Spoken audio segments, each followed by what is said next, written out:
Good morning friends, welcome to Iraj blog. বড়দের প্রণাম জানিয়ে ছোটোদের ভালোবাসা দিয়ে আজকের ব্লগটা আমি শুরু করছি। আশা করছি তোমরা সবাই ভালো আছো আর আমিও ভালো আছি। আর সবাইকে দোল পূর্ণিমার অনেক অনেক ভালোবাসা আর শুভেচ্ছা। আর সবাই খুব ভালো করে এই উৎসবটা পালন করো সেফলি। সো ফ্রেন্ড দেখো, চলে আসছি হচ্ছে সকালবেলায় আর কি মম্মির মিনি গার্ডেন থেকে নিয়ে নিলাম হচ্ছে একটু ধনিয়া পাতা আর হচ্ছে এই যে পুদিনা। এগুলা লাগানো হয়েছে হচ্ছে ঘরের ইউজের জন্য। পুদিনাটা স্পেশালি লাগানো হয়েছে আমাদের দোকানে, যেহেতু লাগে কত আর কিনবো, ওই জন্য লাগানো হয়েছে এক জায়গা। আর খুব সুন্দর হয়েছে, আর যেহেতু দুদিন থেকে বৃষ্টি হচ্ছে ওর জন্য আরও খুব সুন্দর হয়েছে। আর মম্মির মিনি ফুল বাগানে হচ্ছে অনেক ফুলও ফুটেছে আজকে। সো দেখো, ওখান থেকে তুলে নিলাম অল্প কিছু পুদিনা, তুলে নিলাম আর একটু হচ্ছে ধনিয়া পাতাও তুলে নিলাম সবজিতে দিব বলে। আর যেহেতু আজকে নিরামিষ, অমাবস্যা পূর্ণিমা, যেহেতু আমরা নিরামিষ খাই, তো আজকে নিরামিষ। তারপরে দেখো, এই যে আমার একটা পার্সেল এসে পড়ছে। পার্সেলে আসছে হচ্ছে আমার এই কুর্তিটা, আমি এটা অর্ডার করেছিলাম আর এটা না খুব ভালো লাগছিলো। এটা আমি নিয়েছি হচ্ছে মিশো থেকে। আর কালারটাও খুব সুন্দর আর হচ্ছে কাপড়টাও খুব সুন্দর। তারপর দেখো, পূজা দিব যেহেতু, তো ঘরে সম্পূর্ণ বাসি কাজকর্ম শেষ করে সকাল সকাল চলে আসলাম স্নান টান করে হচ্ছে ফুল তুলতে। এবার ফুলটা তুলে পুজোটা দিয়ে দিব।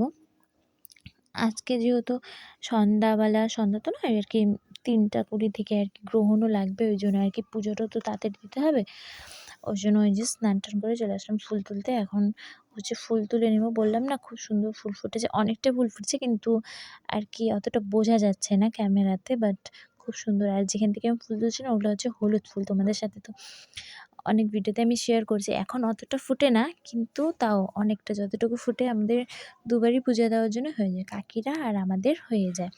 তো দেখো, এই যে ফুল তুলে নিচ্ছি আর মম্মিকে ডেকে বলছি কি, যেহেতু ফুল গাছের পাশেই হচ্ছে মম্মি দুটো পেঁপে গাছ লাগাইছে। এই সাইডটাতে একটা পেঁপে গাছ আছে আর অন্য অপোজিট সাইডে হচ্ছে একটা পেঁপে গাছ আছে। তো মম্মিকে দেখাচ্ছি কি, মম্মি দেখো দুটো পেঁপে আর কি পাইকে গেছে। যেহেতু পাকা পেঁপে খাচ্ছি, কাঁচা পেঁপে না অতটা ভালো লাগে না, মিষ্টি লাগে, ওই জন্য আর কি এখন আর কি অত খাই না। ওই জন্য আর কি মম্মি এসে দেখতেছে আর বলছে না পাকে নেই। লাস্ট টাইমে ওরকমই হয়েছে, পাকা পাকা ভাব দেখে নামাইছে, কিন্তু পাকে নেই, অনেক দিন পর পাকছে আর ওটা না টেস্ট লাগেনি। প্রথমেরটা বেশ ভালোই লাগছিল। আর এবার মম্মি রাখছে হচ্ছে কিছুটা ঠাকুরকে মন্দিরেও দিবে। প্রথম ফল তো এমনি আমাদের মন্দিরে দিয়েছি, কিন্তু বাইরে রাধাকৃষ্ণ মন্দিরে দেওয়া হয় না, তো মম্মি বলছে ওখানে দিবি যেহেতু।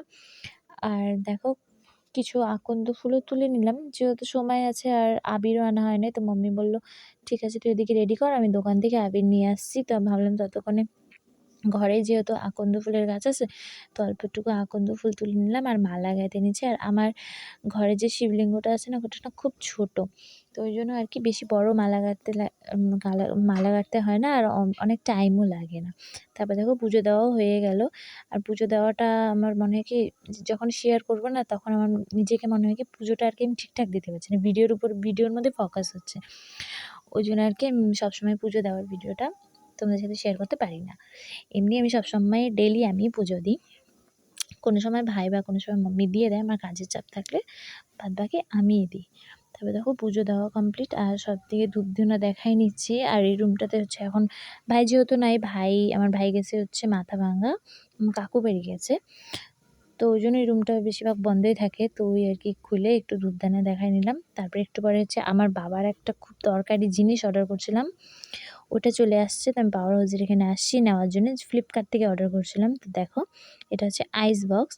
এটা হচ্ছে আইস, যেটা কিনা হয় আমাদের, এমনি আমরা নর্মাল বক্সে রাখলে না আইসটা ভীষণভাবে গলে যায়, আমরা 2 দিন ইউজ করতে পারি না, আর ওয়েস্ট হয়। তো মানে মেন নেওয়া হচ্ছে ওয়েস্ট হয় আইসটা, ওই জন্যই এটা নিলে হয়তো বা আইসটা থাকবে, জানি না ঠিক, মানে আইসটা যাতে ভালো করে থাকে ওই জন্যই নেওয়া। এখন দেখা যাক থাকবে কি না। আর এই আইস বক্সটা অর্ডার করছিলাম হচ্ছে ফ্লিপকার্ট থেকে, বেশ ভালোই আসছে, কোয়ালিটিও ভালো, মানে প্রাইস হিসাবে কোয়ালিটি ভালোই আছে। সো ফ্রেন্ড, আজকে ব্লগটা এখানে এন্ড করছি, একটা ছোট্ট ব্লগ। তোমাদের কেমন লাগলো অবশ্যই জানিও, আর যদি ভালো লেগে থাকে একটা লাইক, কমেন্ট, সাবস্ক্রাইব করে দিও।